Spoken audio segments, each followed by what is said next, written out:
Cuando entré al departamento, no me recibió el perro, como siempre, sino el esposo de mi hermana, envuelto en una toalla, y unos segundos después, en el pasillo, pasó fugazmente una figura femenina desnuda que desapareció tras la puerta del dormitorio.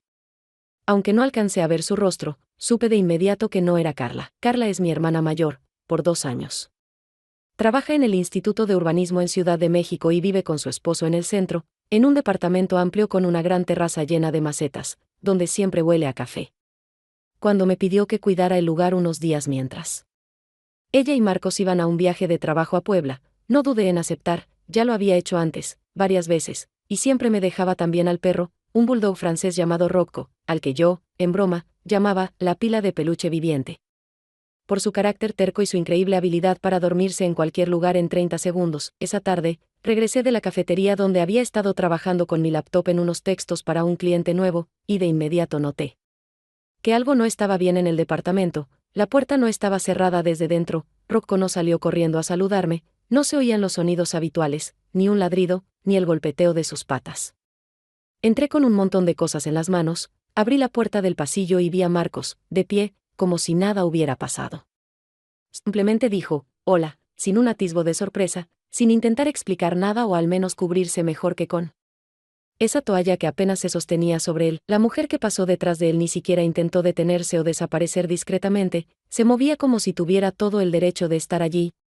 Y esa seguridad en su cuerpo fue, quizás, el detalle más desagradable de todo lo que vi. Pasé junto a él en silencio, sin comentar nada, y cerré tras de mí la puerta de la habitación de huéspedes, intentando concentrarme en los pequeños gestos, poner las llaves en la repisa, dejar la botella de agua en la mesita de noche, revisar la batería del teléfono, cualquier cosa para no dejar que los pensamientos tomaran el control, para no permitir que mi mente descompusiera lo que acababa de presenciar.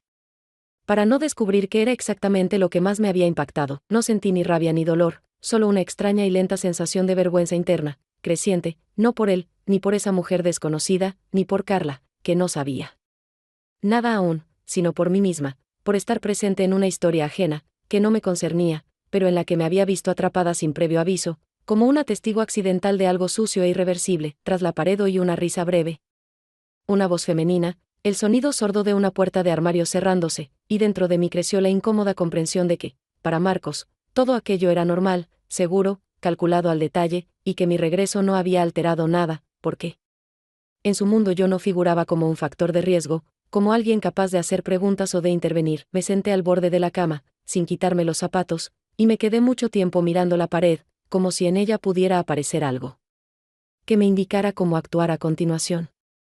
Pero no apareció nada, solo mi propio silencio, que se volvía cada vez más pesado, más ensordecedor, como una piedra en el estómago. Esa noche no inicié ninguna conversación. Y aunque pude hacerlo, no lo hice, no por principios, ni por miedo, sino porque, por primera vez en mucho tiempo, no sabía de qué lado estaba ni qué era lo que debía defender. No le escribí a Carla esa noche. No porque me faltaran las palabras, sino porque no sabía por dónde empezar, cómo formular algo que no sonara a intromisión, que no pareciera una acusación, que no se convirtiera en un error irreparable que ella no pudiera perdonarme. No a él, sino a mí. Su último mensaje había sido, como siempre, cotidiano. Me preguntaba si no había olvidado fertilizar los cactus, porque empezaban a ponerse amarillos. No mencionaba a Marcos, y esa ausencia de mención hizo que todo se volviera aún más complejo. A la mañana siguiente me desperté temprano, aunque casi no había dormido, y antes siquiera de salir a la cocina, escuché el sonido de la cafetera. Rítmico, seguro, sin apuro ni nerviosismo, como ocurre cuando alguien no necesita esconder nada antes de que lo vean. Pensé que tal vez la mujer que vi ayer aún estaba allí, pero cuando entré a la cocina, vi solo a Marcos, vertiendo café de una cafetera turca en una taza grande de cerámica, con una calma tal que parecía cualquier mañana común en una familia donde nada sucedió la noche anterior. No mostró sorpresa, no hizo el menor esfuerzo por explicar la situación ni insinuó que entendía lo extraño que resultaba todo desde fuera. En cambio, alzando la vista, dijo en tono breve, sin dramatismo ni presión, me cancelaron la presentación en Puebla, Carla se quedó 2 días más, y pensé que no estorbaría, ya que tú estabas aquí.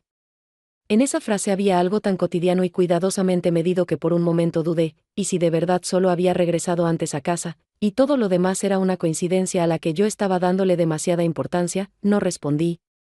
Aunque en mi cabeza giraban decenas de posibles reacciones, podía hacerle una pregunta directa, intentar averiguar quién era la mujer, preguntarle por qué no me avisaron de su regreso, o al menos mostrarle que no me era indiferente. Pero hice lo contrario, tomé un vaso de agua, me senté junto a la ventana y guardé silencio, porque cualquier palabra habría abierto un espacio al que no estaba preparada para entrar, y ese silencio, entendí después, fue su primer paso. Hacia mí, la señal de que yo no iba a oponerme. Sobre la mesa había 2 tazas, ambas recién usadas, y aunque trataba de no fijarme en los detalles, una tenía una marca tenue de lápiz labial, el mismo tono rojo que la noche anterior había visto en unos labios desconocidos en el pasillo en penumbra.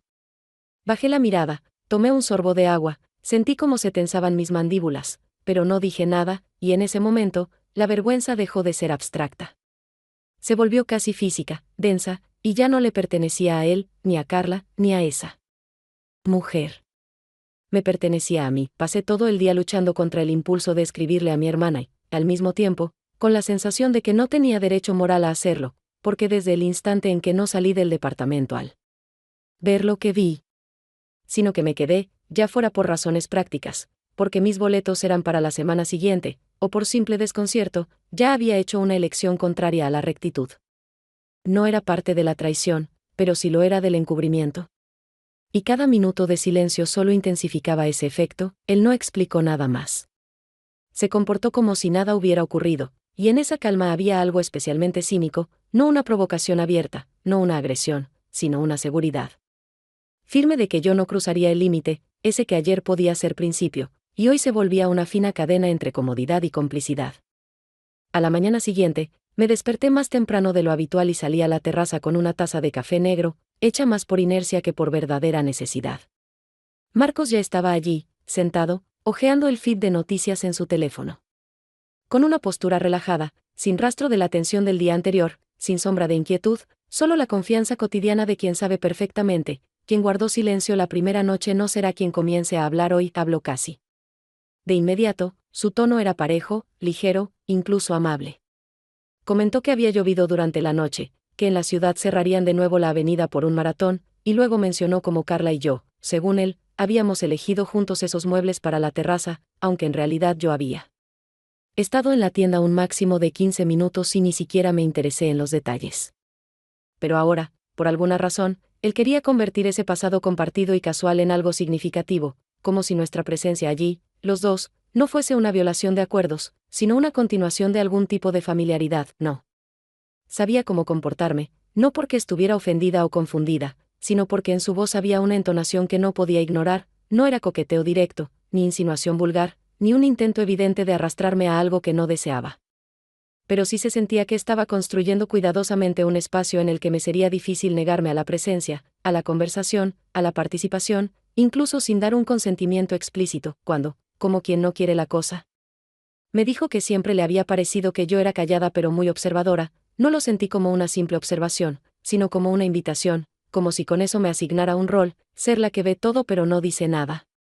La que percibe la dinámica pero no la interrumpe, respondí con algo neutral, un comentario casi en tono de broma educada, y cuando él se rió, breve, suave, inclinando un poco la cabeza, entendí que su risa no era una respuesta a mis palabras, sino una confirmación. El primer paso ya estaba dado, y mi tono, mi presencia, incluso mi aparente calma, él lo leía como aceptación de seguir jugando. Quise convencerme de que exageraba, de que la situación aún no había cruzado la línea de lo admisible, que solo era una tensión generada por circunstancias extrañas que pronto se disiparían. Pero fue precisamente esa idea, que todo puede soportarse en silencio, la más peligrosa, porque con ella en la cabeza empecé a aceptar cosas que en cualquier otro contexto nunca me permitiría. Me di cuenta de que no era solo incomodidad, no solo vergüenza, era curiosidad, y curiosidad era lo más inquietante de todo lo que había sentido desde su aparición inesperada.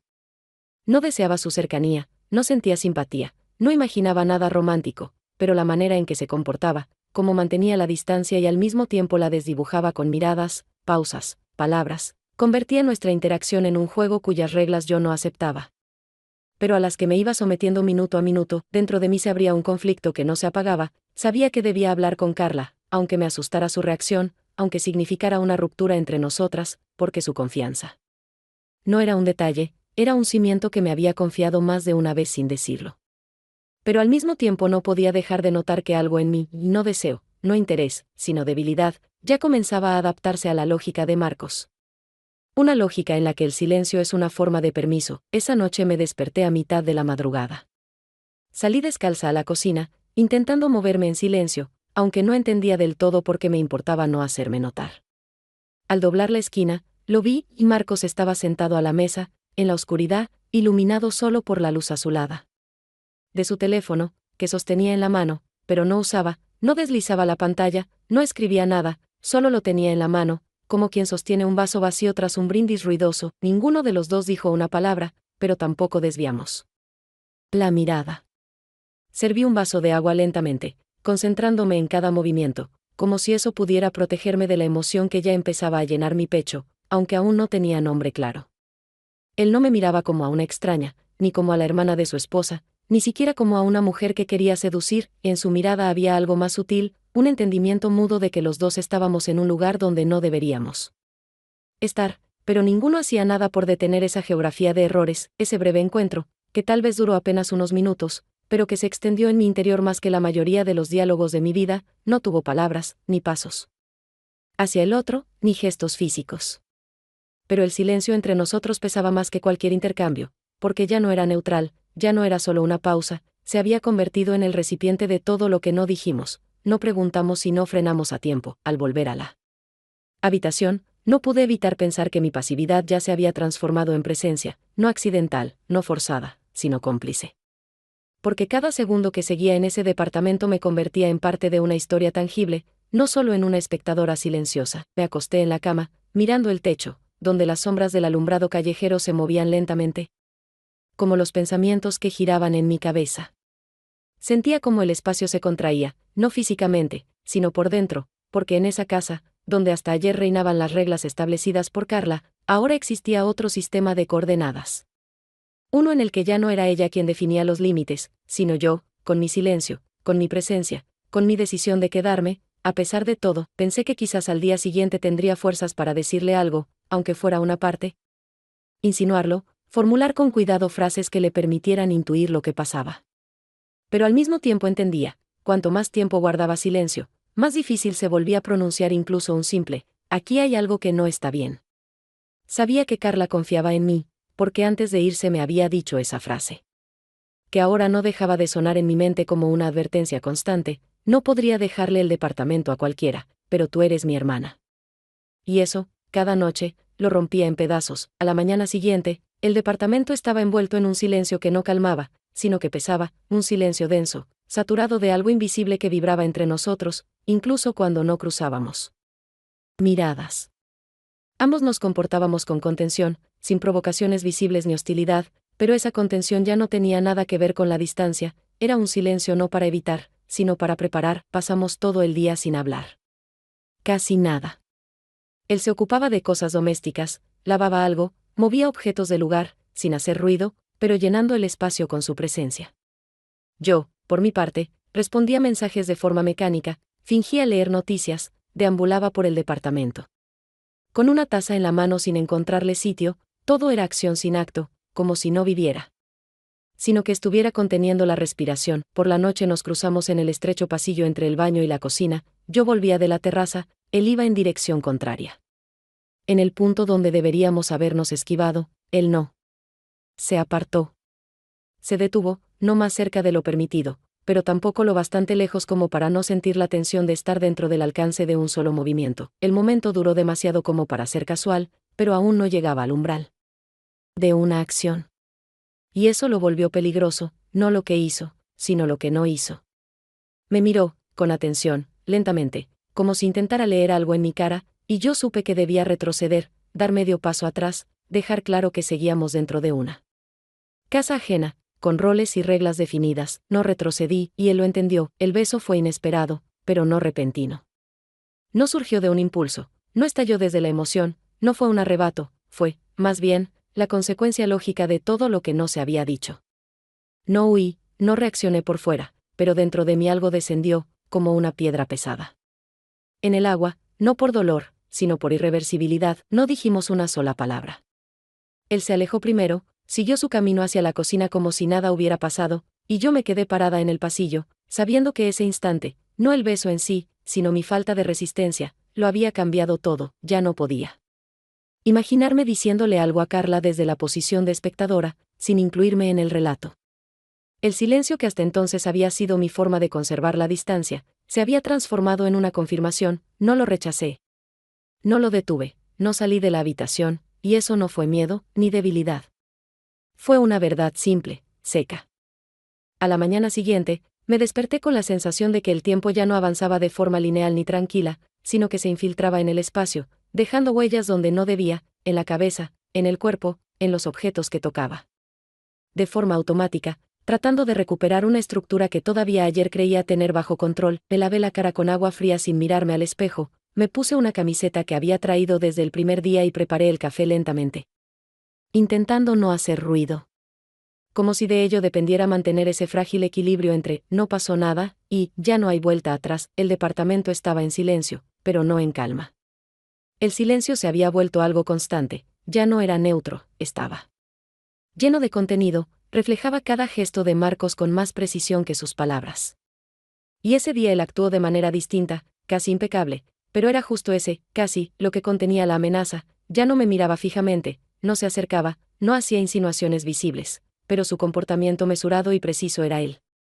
De alguien que acaba de obtener algo y ahora observa, tranquilo, ¿qué hará la otra parte con ello? Intenté recuperar algo de cotidianeidad.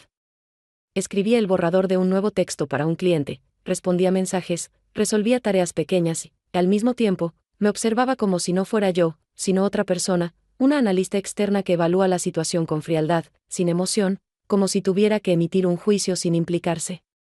Pero dentro de mí aún resonaba el beso de ayer, no como un recuerdo dulce, sino como una marca que dividía el terreno interior y trazaba una línea que ya no podía borrarse ni siquiera con silencio. No hablé con él. Él no me habló a mí. Pero en la forma en que sacaba un plato de la cocina, en cómo dejaba el café para mí, en cómo se movía por el departamento sin hacer gestos bruscos, todo eso hablaba por él. Y en ese diálogo sin palabras me di cuenta de algo, él ya no dudaba, ya no tanteaba, actuaba en un espacio donde mi reacción, o la falta de ella, ya le habían dado permiso. Cuando dejó una taza de café sobre mi mesa, sin detenerse, sin mirarme, sin decir nada, la observé como si fuera un objeto desconocido, creado no para ser usado, sino para ponerme a prueba, y entendí que ese gesto no era cuidado, ni culpa, ni provocación. Era control, silencioso, suave, seguro. No sentía miedo, no porque la situación fuera segura, sino porque la ansiedad ya no venía en oleadas, sino que se había disuelto en todo, en el aire, en las paredes, en la almohada donde dormía. En la mirada de Rocco, que yacía junto a la puerta del balcón, como si también sintiera que algo había cambiado. Los perros no entienden los detalles, pero distinguen perfectamente la energía. En ese nuevo silencio, por primera vez no pensaba en si debía decirle algo a Carla, pensaba que, aunque hablara, ya no podría hacerlo desde la posición correcta. Ya no podía ser quien informa. Me había convertido en alguien que necesitaría ser justificado, y lo más doloroso no fue darme cuenta de que había cruzado una línea, sino que ese cruce no ocurrió con el beso, ni con el silencio, sino en el momento en que tomé esa taza en mis manos, y bebí un sorbo. Durante todo el día traté de mantenerme al margen, de ocuparme en tareas que pudieran alargarse en el tiempo. Limpié la cafetera, revisé nombres en la lista de seguidores de una cuenta de cliente, eliminé duplicados, organicé etiquetas, volví a borradores que conocía de memoria, todo. Parecía un trabajo habitual, pero solo en apariencia, porque por dentro me resultaba insoportable el simple hecho de estar en un departamento donde cada objeto, cada roce del aire, contenía ese silencio compartido que ya no era resultado de la incomodidad, sino una conspiración común. Quería que él desapareciera, que saliera y no volviera, que me dejara, aunque fuera por unas horas, en un espacio sin su presencia, ni física ni perceptiva, pero él seguía allí, moviéndose por el departamento. Con tranquilidad, con compostura, sin mostrar ni una sola señal de incomodidad. Como si estuviera en su casa en el sentido más literal, y mi silencio no fuera un problema, sino un recurso más, con el que podía contar, hasta que lo vi, sentado en la terraza, inclinado sobre su teléfono, escribiendo algo rápido, cortado. Con la misma expresión que mostraba cuando evitaba explicar, concentrado y relajado a la vez, como si no necesitara ocultar nada porque el ocultamiento ya era parte incorporada de la situación. Pasé junto a él y, sin pensarlo, me detuve.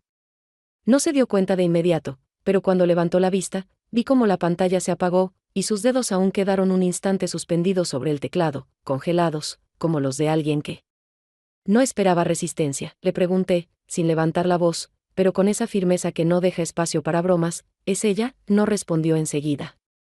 Luego se recostó en la silla, miró hacia un lado, como si todo alrededor mereciera más atención que yo. Y finalmente dijo la frase que, creo, ya sabía de antemano: yo no te prometí nada. Y justo en ese instante, algo cambió dentro de mí, y no explotó, no se quemó, no se derrumbó, solo se volvió claro y frío, como un vaso con hielo olvidado sobre la mesa. Le respondí, con un tono casi plano: Carla no se merece esto. Él no se sorprendió, no lo negó, no intentó justificarse. Solo dijo: ¿y tú la conoces mejor que yo? ¿Crees que es una santa? Y esa respuesta fue tan vacía, tan desvalorizante de todo lo que yo aún sostenía como una base moral, que sin contenerme solté, con palabras que no elegí, sino que simplemente dejé salir: a diferencia de ti, yo al menos no vivo con alguien a quien no respeto. Guardó silencio, pero ya no era el silencio de quien está seguro, era un silencio vacío, sin posición, sin acciones, un silencio en el que ya no había lugar para mí. Me di la vuelta y me fui a mi habitación, sin cerrar una puerta, sino marcando una línea, definitiva, de esas que ya no se borran con palabras, ni se suavizan con rutinas, ni se justifican con costumbre. Ese fue mi límite, y lo crucé. No ayer, no en el momento del beso, sino justo ahora, cuando en vez de callar o perdonar, dije la verdad. Y esa verdad, aunque tardía, aunque incompleta, fue la primera que dije no para mí, sino para él. No sabía la fecha exacta de su regreso. Carla me había dicho que ella y Marcos habían reservado los pasajes de vuelta para el domingo, pero todo sonaba con esa indefinición suave que le era tan propia, esa manera suya de envolver las cosas que no quería precisar, como si dejara espacio para cambiar de planes sin necesidad de dar explicaciones. Por eso, cuando el viernes por la noche escuché cómo se abría la puerta, el sonido no fue del todo inesperado. Pero aún así me hizo contener el aliento, no porque tuviera miedo, sino porque algo dentro de mí todavía esperaba que no llegara, que cambiara de idea, que el tren se retrasara o el vuelo se cancelara, y que esta casa permaneciera un poco más en ese frágil estado donde, al menos, no hacía falta tomar decisiones. Carla entró con un bolso al hombro, cansada pero sonriente, con esa sinceridad abierta que inmediatamente destruyó mis últimas ilusiones, porque nada en su mirada indicaba sospecha, nada en su voz sugería alerta o tensión. Al contrario, me abrazó con fuerza, con esa calidez que no se puede fingir, ni siquiera si uno lo intenta mucho. Traía un regalo, un pequeño álbum de fotos con tapa blanda, prolijo. Dijo que lo había encontrado en un mercado local en Puebla. Y que decidió llenarlo con algunas imágenes del verano pasado, porque lo venía prometiendo hacía tiempo, pero nunca encontraba el momento. Lo abrió allí mismo, en la cocina, me mostró una página con playas, el hotel, imágenes de un restaurante donde, según contó entre risas, Marcos rompió una copa de vino por accidente, y después no paraban de reír en una de las fotos. Reconocí a la mujer, la misma que había visto aquel primer día en el pasillo, con la toalla en la mano, cuando él volvió sin avisar, cuando yo no dije nada, solo cerré la puerta.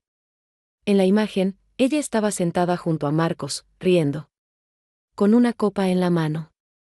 Tenía otro color de pelo, pero el mismo arco en el cuello que había quedado grabado en mi memoria. No alcancé a decir nada, porque Carla, como si hubiera notado mi atención, comentó que era una colega de Marcos, que eran amigos desde hacía tiempo, que a veces trabajaban juntos en conferencias, que ella aparecía en todas las fotos porque llevaba el dron y filmaba videos para su proyecto.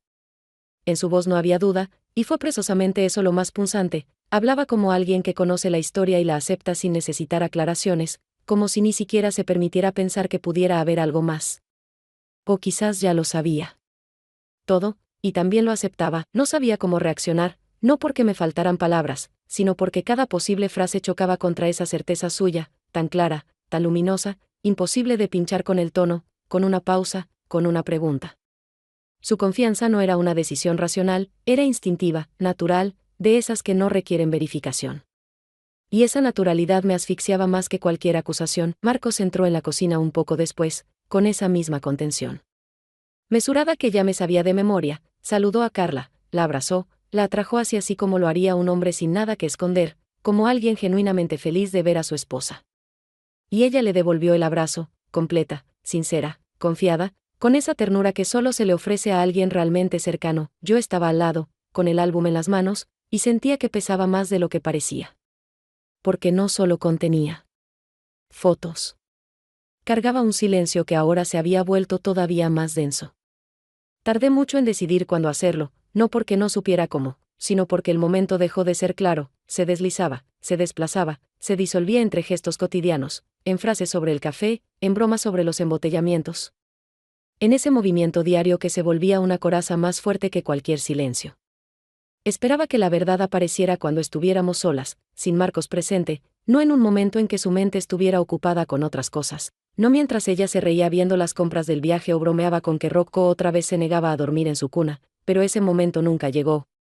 Y comprendí, no iba a llegar por sí solo, ocurrió por la noche, cuando Marcos salió al supermercado y Carla se quedó en la cocina, colocaba cosas en la heladera, movía recipientes, se desplazaba con esa calma suya, ese ritmo parejo que no deja espacio para la inquietud, y fue justamente esa tranquilidad la que hizo que decir algo me resultara casi imposible. Pero lo hice, no empecé con hechos, sino con el tono, despacio, serena, con todas las precauciones posibles incrustadas en mi voz humana. Le dije que mientras ella estaba de viaje, las cosas aquí no fueron exactamente como quizás se imaginaba, y que vi cosas que, en mi opinión, debía saber. Su rostro no cambió. No alzó las cejas, no bajó la mirada, no hizo ningún gesto que revelara sorpresa, alarma o tensión, solo se detuvo, lentamente, dejó el recipiente sobre el estante y me miró como se mira a alguien que acaba de romper. Algo más profundo que el silencio, seguí, no lo conté todo, no di detalles, no describí directamente lo que había pasado entre Marcos y yo, pero dije lo suficiente como para que entendiera, él no estuvo solo cuando debió estarlo, y yo lo presencié. Su reacción fue callada, diferida, como si primero naciera una pausa dentro de ella, y solo después, una respuesta. Dijo, Inés. ¿No te parece que estás un poco cansada? Y en ese momento, el aire en la cocina se volvió tan espeso que costaba respirarlo, no porque no me creyera, sino porque su frase no fue una negación ni una defensa de él, sino una forma de rechazo, dicha con suavidad, sin romper nada en la superficie, pero borrando todo el sentido por dentro. No supe cómo responder, porque dijera lo que dijera después. Todo quedaba atrapado en un marco donde el problema no era lo que había visto, sino cómo lo había interpretado. Ella no lo defendía, no me acusaba, simplemente ponía en duda mi punto de vista, mi estabilidad, mi derecho a la inquietud. Marcos volvió justo en el momento en que ya me estaba yendo de la cocina. Vio nuestras caras, evaluó el silencio, y dijo sin el menor esfuerzo, no sé qué quiere, Carla.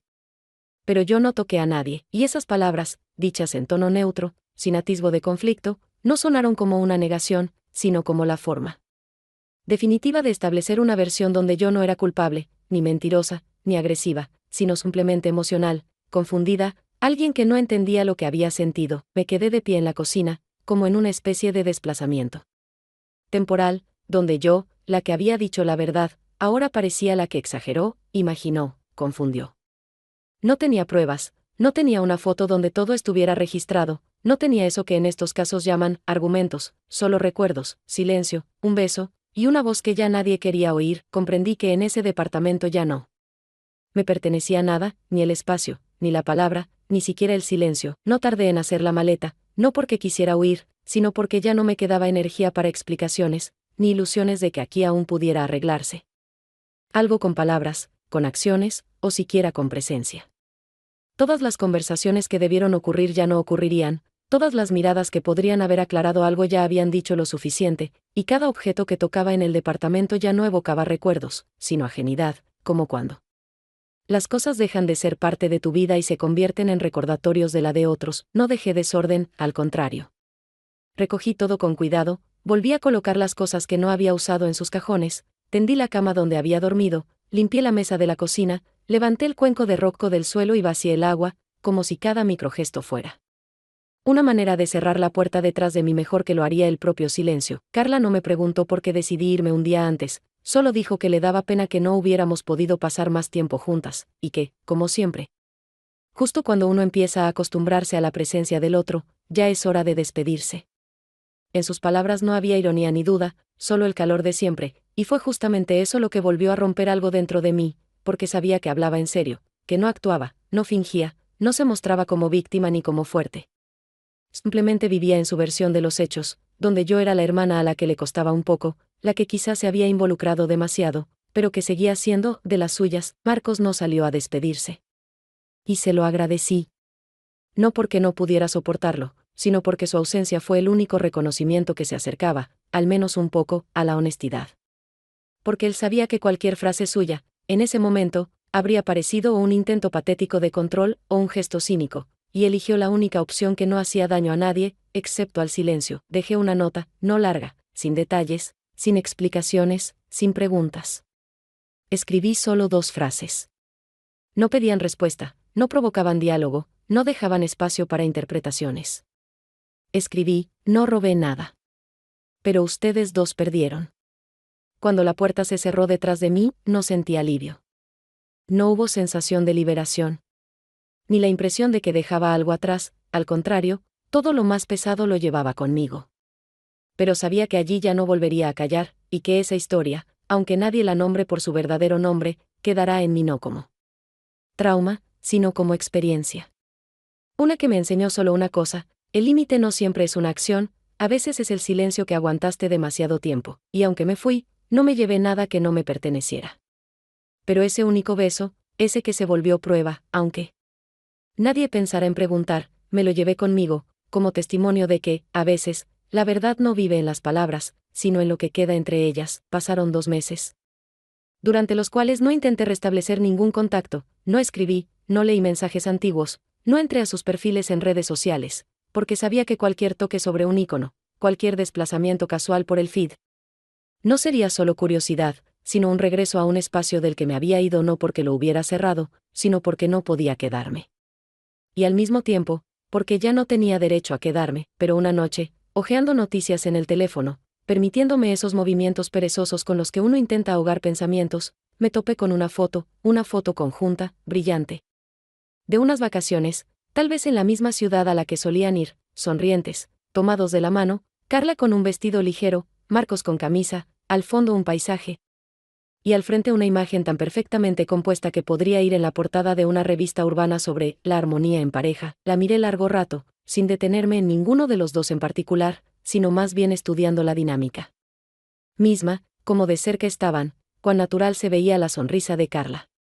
Como él la sostenía de la cintura con esa calma que solo tiene quien no se siente observado, como cada detalle estaba dispuesto con tanta precisión que parecía que ningún error hubiera ocurrido jamás, y que toda esta historia que aún cargo dentro de mí como una profundidad, no merecía ni interrumpir la composición del encuadre. No sentí rabia, no porque no existiera, sino porque hace tiempo se había transformado en otra cosa, algo difuso, tranquilo, pero no blando, más bien, duro, como una piedra que ya no llevas en la mano, pero recuerdas perfectamente dónde la dejaste.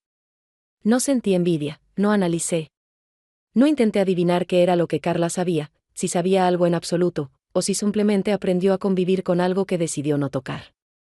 Porque tal vez para algunos la verdad es solo lo que les resulta cómodo, pero yo sabía otra cosa, que la sonrisa en la foto no iguala la verdad, que la armonía que ven los demás no siempre coincide con la que se siente, y que el silencio que quedó tras de mí en ese departamento no significa paz. Significa solo ausencia de un idioma con el cual llamar a las cosas por su nombre. No me traicionaron en el sentido clásico, no me hicieron ver culpable, no me condenaron, simplemente me borraron de la historia, me eliminaron como una capa de pintura que no combinaba con la paleta, y lo hicieron con tanta suavidad que desde fuera podría parecer que nunca estuve allí, pero yo recuerdo. Recuerdo el día en que se abrió la puerta y vino a la esposa de mi cuñado, sino a una mujer desconocida con una toalla en la mano, que se escondía en el dormitorio. Y recuerdo mi decisión de callar. Y recuerdo el beso, que no pedía nada. Pero lo quitó todo de golpe, aprendí a no volver a ello todos los días. Pero a veces, en los sueños, todo empieza de nuevo, igual de familiar, sin prólogos. Abro una puerta, escucho el clic de la cerradura, y sé que detrás no hay respuesta, sino solo el instante después del cual el silencio se convierte en el único idioma.